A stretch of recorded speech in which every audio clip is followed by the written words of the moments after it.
स्वर्गीय रतन पाटील स्मृती चषक 2015 या स्पर्धेत झी24 तासची टीम विरुद्ध क्लासमेट्स या सिनेमाच्या टीममध्ये आज क्रिकेट सामना रंगला।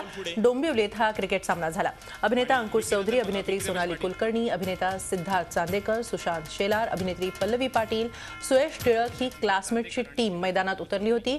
या क्रिकेट सामन्यात प्रथम बॅटिंग करणाऱ्या झी24 तासच्या टीमनं 6 ओव्हर्समध्ये 58 रन्स केले, तर क्लासमेटच्या टीमनं 5 ओव्हर्स आणि 4 बॉल्समध्ये 8 विकेट्स राखून हे लक्ष्य गाठत सामना जिंकला। बॅटिंग करताय त्याला तो म्हणजे सिद्धार्थ चांदेकर आणि हे चित्र आहे या चित्रपटातलं।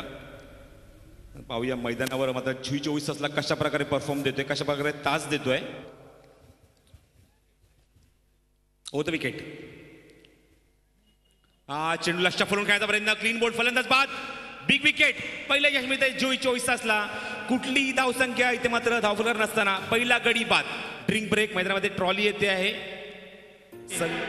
क्लासमेट संघाचा स्कोर लेवल झालेला आहे आणि जर षटकार दाखवतोय या चेंडूवर तर निश्चित हाफ सेंचुरी पूर्ण होईल आणि या स्पर्धेतलं 5वं अर्धशतक पाहायला मिळेल। ती संधी देणार का गोलंदाज? बघा अजूनही आखो मी इशारा करताय क्षेत्ररक्षकाच्या।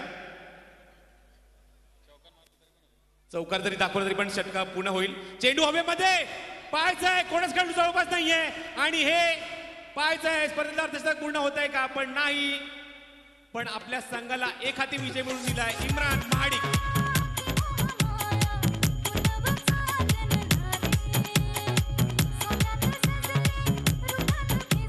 हार्दिक शुभेच्छा देताना आणि ही मोमेंटो, ही ट्रॉफी जिंकलेली आहे। क्लासमेटच्या टीमने ही ट्रॉफी जिंकलेली आहे। झी24 तास रहा एक पाऊल पुढे।